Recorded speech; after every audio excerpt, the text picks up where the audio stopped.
Hello बच्चों, आइए इस प्रश्न को देखते हैं। मुंज परिकल्पना पर टिप्पणी लिखिए।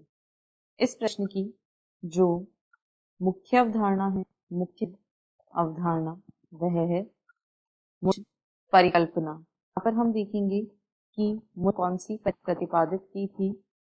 तो यदि मुंज परिकल्पना की बात करें तो मुंज ने संहति प्रवाह सिद्धांत या दाब प्रवाह सिद्धांत, जिसे मास फ्लो हाइपोथेसिस कहा जाता है, इन संहति प्रवाह सिद्धांत को दिया था। इसके अंतर्गत उन्होंने खाद्य पदार्थों को दो पदों में बताया। इन्होंने खाद्य पदार्थों का होता है, खाद्य पदार्थों का पादपों में जो परिवहन होता है मुख्यतः दो पदों में होता है। जो सबसे पहला पद होता है उसे फ्लोएम लोड कहा जाता है। पहले पद फ्लोएम लोडिंग कहा जाता है। इसके अंतर्गत स्रोत सुक्रोज होता है, वह पहले सह कोशिकाओं प्रवेश करता है। जो पादपोत कोशिकाएं होती हैं, यानी जहां पर भोजन होता है, यहाँ से सूक्ष्म कोशिकाओं में प्रवेश करता है। यहाँ से सुक्रोज है, इसका स्थानांतरण सह कोशिकाओं में होता है। इसके बाद सक्रिय परिवहन के द्वारा इसे चालनी कोशिका में प्रवेश करवाया जाता है। यह सह कोशिकाओं से चालनी कोशिकाओं में प्रवेश करवाया जाता है। चालनी कोशिका में परासरण दाब बढ़ जाता है। यहाँ पर चालनी कोशिका जो है, यहाँ पर ओपी जिसे परासरण दाब कहा जाता है, उसका मान बढ़ जाता है। परासरण दाब बढ़ने की वजह से उसके निकट स्थित जाइलम से जल के अणु चालनी नलिका में प्रवेश कर जाते हैं। जो जाइलम होता है, यहाँ से जल का प्रवेश चालनी कोशिकाओं में हो जाता है। इसके कारण जो स्फीति दाब होता है वह तथा जल विभव का मान चालनी कोशिका में बढ़ जाता है। इस प्रक्रिया के फलस्वरूप जो चालनी कोशिकाएं होती हैं, इनमें जल विभव व स्फीति दाब बढ़ जाता है तथा यहाँ पर डीपीडी का मान जो है वह कम हो जाता है, जिसे विसरण दाब न्यूनता कहा जाता है।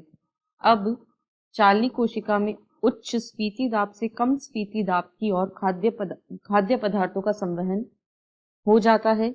इस प्रकार खाद्य पदार्थों का संवहन एक कोशिका से दूसरी कोशिका में होता है। अब यदि दूसरे पद की बात करें तो वह है फ्लोएम अनलोडिंग। यदि फ्लोएम अनलोडिंग की बात करें तो इस पद में चालनी नलिका से एटीपी एवं वाहक प्रोटीन की सहायता से सुक्रोज, यहाँ पर हम लिखेंगे इस पद में जो चालनी नलिका होती है, यहाँ पर जो चालनी नलिका होती है, इससे एटीपी तथा वाहक प्रोटीन की सहायता से सुक्रोज को जो भंडार कोशिकाएं होती हैं उनमें प्रवेश करवाया जाता है। सिंक, यहाँ पर सुक्रोज को सिंक अथवा भंडार कोशिकाओं में सुक्रोज का प्रवेश होता है, जिसके कारण जो चालनी नलिका होती है इसका परासरण दाब कम हो जाता है।